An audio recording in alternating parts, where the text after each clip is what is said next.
He's Okay. dead. He's Yeah. flatline dead, right? And these are people that kill things for a living. Okay, they know what dead looks like. So they're like, oh crap, that guy's dead. He got hit by lightning. So they're like, okay, they take the meat, that he was carrying, and they're hustling everybody else off the mountaintop because they don't want anybody else to get hit by lightning. And then they're getting ready to pack him up to bring him back down to camp. And like 5 minutes later, he wakes up. And what's the story that he tells? He tells the same exact near-death experience story that happens to everybody else. Wow. And when he That's tells wild. that story in that clan forevermore, that becomes the most interesting story that has ever been told around the campfire for that group. Sure. And they're going to repeat it. Even after all the people that are dead Yeah. there, it gets told over and over and over again. And what are the basic elements of a near-death experience? I died. I left my body. I went into the void. There was a tunnel. There's a light. I went to the light. This guy knew everything. He's God, right? Where did I go to? I went to heaven because it was a really nice place. Right? I ran into my ancestors. Your grandmother's in heaven. Okay. I ran into my uncle, died a long time ago, but he's up there. I met that guy. These are all the classic elements of the existence of an afterlife, the continuation of conscious after death. You run into this great white source of energy, which people call God now, but that's just the word that we assign to it. But it's still the same. It's still the exact same experience. And it's always a white source of energy. They always describe it as a white. It's always described as a light that was impossibly bright, but it didn't hurt my eyes. Now you got to remember, a soul doesn't have retinas. A soul doesn't have eyeballs.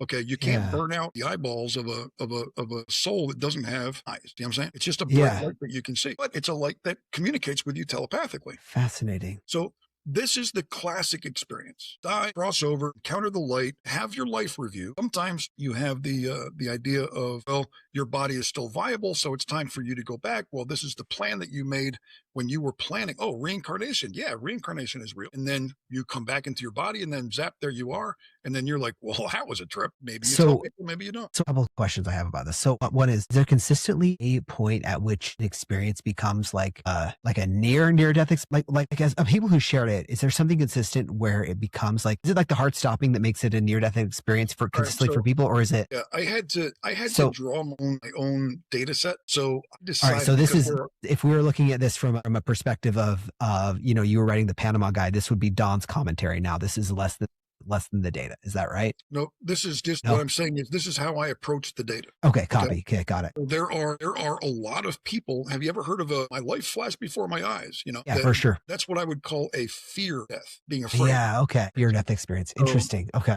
You know that feeling when you're going right over the top of a roller coaster, right? Yeah, for sure. And you're like, goodness, what did I just do? Imagine you're driving down the road. You're in the car, but the guy that's driving is drunk. And then there's going to be this terrible accident and you see it coming and you're like, crap, we're all going to die. But then there's an accident and the airbag goes off and it's not as bad as you thought it was going to be. Well, at that moment in time, your soul reaches down in the seat and it grabs the ejection handle and it says, yep, but we're about dead now. So I'm going to have to bail out of here. And, the physical body is going to get smoked in this accident and I'm going to punch the hell out. That happens a lot. Okay. Now there's not an accident. There's not a complete, flatline death involved there. But the same thing happens with the soul. So there's a lot of times where there's out of body experiences, a lot of them that are associated normally with some kind of a medical situation. You don't have a flatline death, but I just decided for my own data set, I want dead people. I want, the classic. Okay. You shock them back to life or, got ejected through. There's all the other thing that I determined too is that there are any thousands of different ways to die. I mean, you got crushed by a car, got ejected through a lot of the drug overdoses. There's an accident and, you get literally blown through the windshield of your car and you're laying dead face up in the road on a highway and the rain coming down and you're out of your body 30 feet up in the air. When you look at enough of these things, and I've looked at, watched video, investigated thousands of them, to the point where it gets boring. Okay. They get repetitive. It's the same thing over and over and over again. I'm going to go, all right, so at this point in time, this is going to happen. And there it is. So it's the kind of thing of that both things can be true. So the experience is very, very individualized. It's particular to that person because it was them, it was their operation and they had the problem and the details. It was their doctor and their hospital and all. It was very, very detailed and specific to that one individual. However, when you take a step back and you just look at step, they repeat and they're predictable and they very often come in the same kind of pattern. There are subsets and there's all kinds of different things. Some people have more of a focus on their life review. Some people, they have a very, very brief near-death experience where they're like, let's say they're on an operating table and something goes wrong and they're like, boop, they're dead. Oh, boom, they have an out-of-body experience that might last 40 seconds. The doctor says, okay, hit him with this, hit him with, adrenaline, hit him with that drug, and then zap or whatever, and whoop, you're back into your body. So you had a near-death experience, an out-of-body experience that lasted before you could even look around and figure out what the heck's going on. But people still remember it, and then they Oh, yeah. talk about it, and they're like, "Oh, Oh, this yeah. happens." Do Sure. all the same in those abbreviated ones? Do all the same kind of milestones still happen that you talked about, like Yep. the lie, Yep. greeting by love? Is it interesting? But it's Well, it's an tend to focus on the ones that are kind of catch my attention, that are a little bit different or more in depth or sometimes Mhm. even funny. So have you ever heard the idea of a spirit guide? No. Yeah, I've So heard of a that. Like spirit people guide the is ping. well, so when you die, right? Let's say it's whatever the scenario is, that you die and then boom, you're out of your body, your soul leaves your body, and then a spirit guide is somebody who is there to basically act as a guide to help you through the transition process as you're reorienting from being in a human body in a three-dimensional timeline Earth.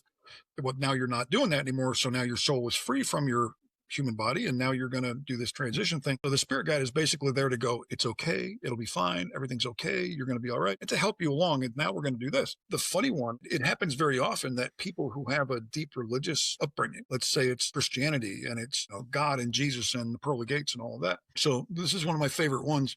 This guy dies, and he pops out of his body. He's looking around, he's going, oh crap. He's like, that's me, and I must be dead, And then he looks, and there's this dude standing next to him, and he goes, you must be Jesus. And the guy looks at him, and it's funny because the spirit guide had a sense of humor. And he goes, nope, I'm not Jesus. He goes, well, then in that case, you must be God. And the guy like kind of laughs again and goes, I'm God either. He goes, well, who the hell are you? And he goes, I'm Drake. That was just the dude's name. Not Drake, the famous Drake, but just. Sure, not Drake the And he was rapper. like, Yeah, this guy named Drake. That's funny. I'm Drake. I'm the spirit. I'm just here to help you transition. Come on, we're going to go this way. It's like, keep your hands and feet inside the car. It'll be fine. But it was just kind of there was a comedic element to it there, and the guy's like, okay, because he was expecting, he That's had funny. expectations to see religious features, and that's very common. It's very, you still have your brain is still adjusting from one side to the other, so Well, that's very common. when people have these experiences, I'm thinking about Drake in this example. What's your perspective? I'm interested in two things. One, what's your perspective on it?